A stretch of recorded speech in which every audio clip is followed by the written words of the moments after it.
Jesus said, I am the resurrection and the life. Whoever lives and believes in me will never die. So Louise and I are gathered here to honor the memory of Mim Lockhart. And we're going to read together the 23rd Psalm. The Lord is my shepherd, I shall not want. He makes me to lie down in green pastures. He leads me beside the still waters. He restores my soul. He leads me in the paths of righteousness for his name's sake. Yea, though I walk through the valley of the shadow of death, I will fear no evil, for you are with me. Your rod and your staff, they comfort me. You prepare a table before me in the presence of my enemies. You anoint my head with oil, my cup runs over. Surely goodness and mercy shall follow me all the days of my life, and I will dwell in the house of the Lord forever.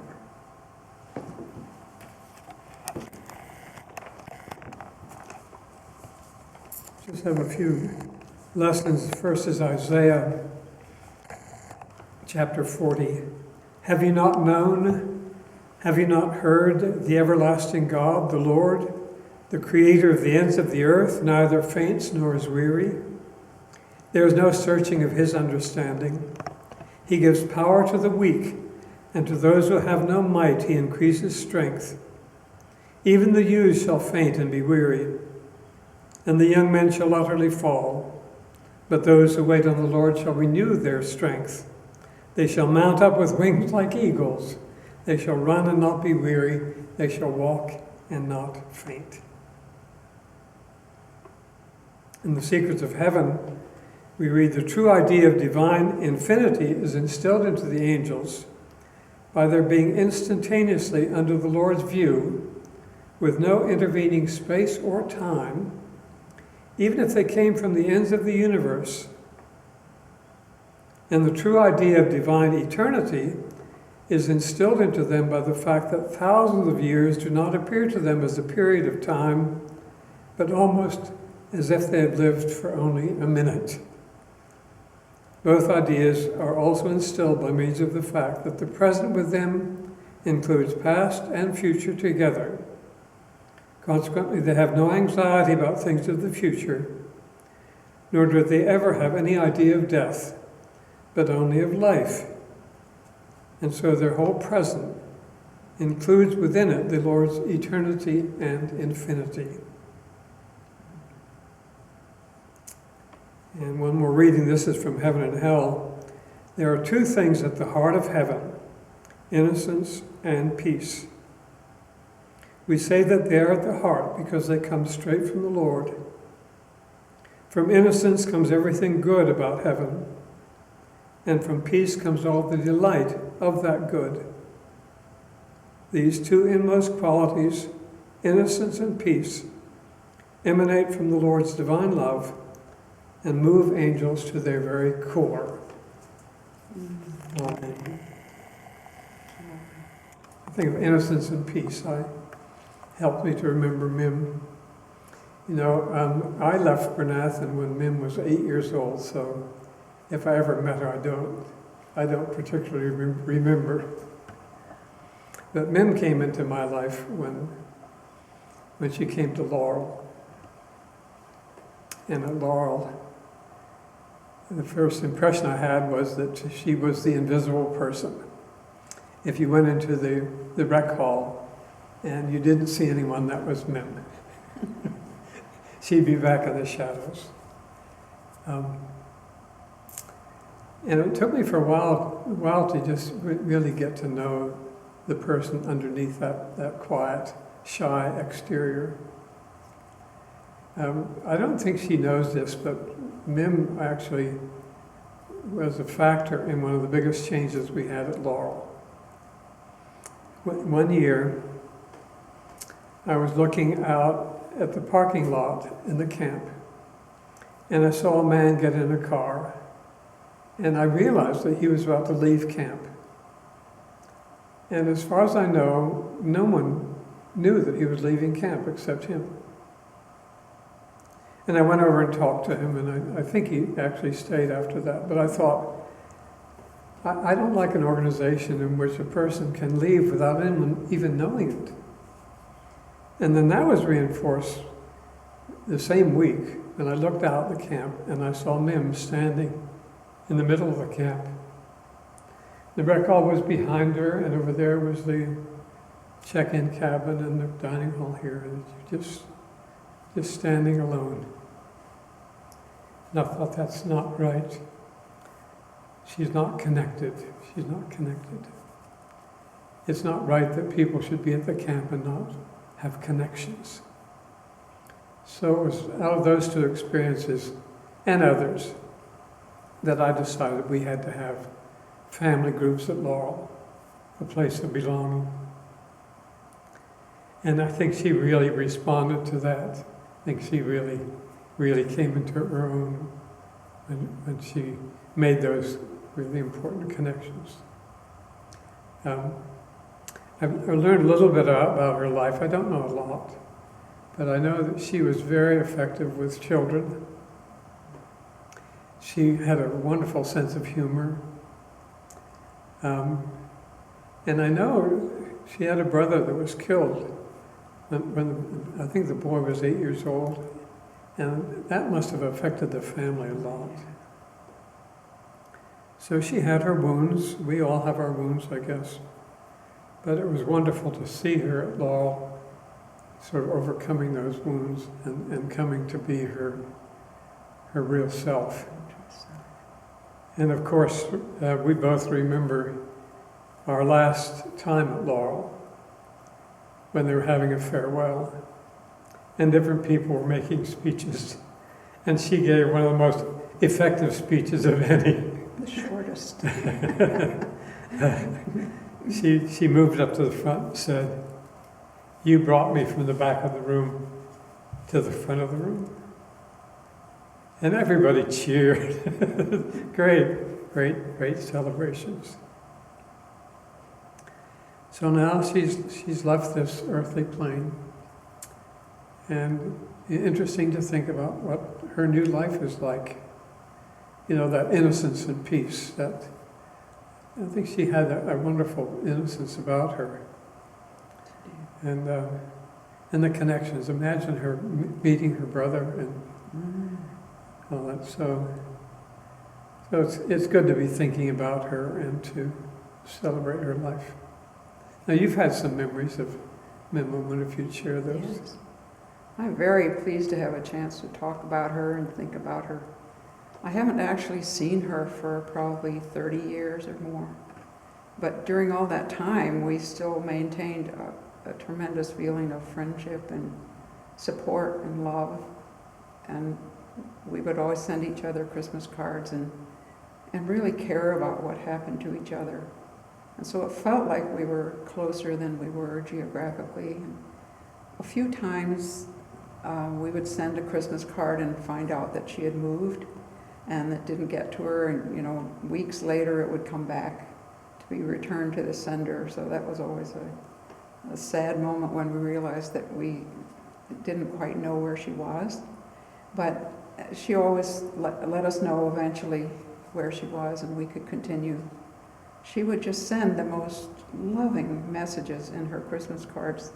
I always looked forward to them because they were so sweet and so appreciative and grateful. And she just seemed to be a very special person. I loved the way she was.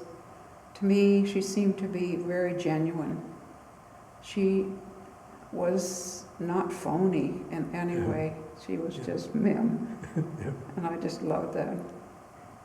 We moved away from Bernathen in 1982, so I'm thinking that in that previous winter sometime, or in the autumn, it might have been American Thanksgiving weekend or something, I wanted to drive up to Kitchener from Bernathen for some reason, and I needed to have somebody drive with me.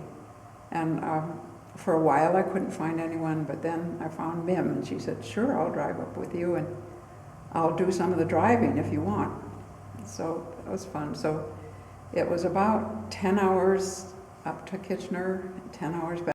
Non-stop conversation and fun and laughter, and it just made the time fly to have her there, and I never got tired.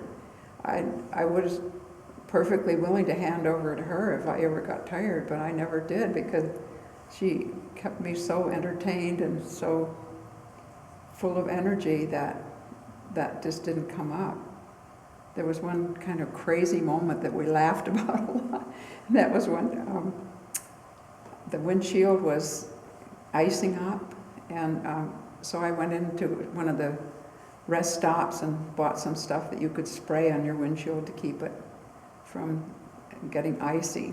So I'm out there, she's in the car and I'm out there and I'm getting ready to squirt this, and somehow I had it wrong and I just squirted myself right in the face with this stuff. And at the moment it was very startling, but I went in and washed my face and came back out and sprayed it correctly. But for some reason after that, on the whole trip, we had to laugh about that every time we thought about me squirting myself in the face. With antifreeze. with antifreeze and stuff like that, you know, little things. It didn't take a lot to amuse her. She was just happy with little things. One Christmas she sent us a card that was a picture of her surrounded by all these darling little black boys. And they were just kind of looking adoringly up at her, and she seemed to be so happy in the midst of them. I thought that picture told a lot about what was happening in her life. She wasn't real good about letting us know exactly what was happening in her life, but just looking at that picture, we could see that these little boys just loved her, and she obviously loved them. And so that was kind of the story of her life. She loved the children that she had contact with and benefited them tremendously. I had heard that she had a lot of illness in the last few years of her life, but I don't really know the details about that, I'm sorry to say. I'm wishing that I had reached out to her more at the end and paid more attention to her. It just seemed like our friendship was kind of based on absence in a way. You know what, we just loved each other, and we didn't have to be together. We didn't have to keep track of what happened in each other's lives. And we still felt completely connected. So even now that she's gone to the spiritual world, I feel very connected to her. I know she was a really good friend of my sister Fran, who died last year, and I'm sure those two are having a lot of fun up there. Talking to Blue Streak like Mim and I did. And I just find it fun to think of her in the other world, gradually becoming younger, gradually becoming more and more herself, more and more delightful. She was always a wonderful person in my life. I remember one time arriving at the assembly hall, going to hang up my coat, and there she was, and she was kind of hiding behind the other coats in a way. But I was just so happy to see her. I was always happy to see her. She was just a delightful person to be with. I love her now, and I always have. Yeah, wonderful. And let's finish our little ceremony by blessing Mim, okay? Mim, wherever you are. Wherever you are. May the Lord bless you and keep you. The Lord make his face shine upon you and be gracious unto you. The Lord lift up his countenance upon you and give you peace. Amen. And thanks for the journey.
way up high, and the dreams that you dream of once in a lullaby.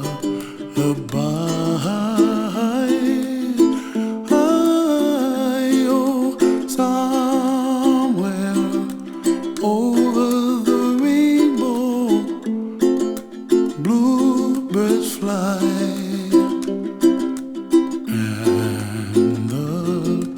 Dreams that you dream of, dreams really do come true. Ooh, someday you wish upon a star, wake up where the clouds are far behind. Be where trouble melts like lemon drops, high above the chimney top. That's where you find me, oh, somewhere over the rainbow, bluebirds fly, and the dreams that you dare to, oh why can't I?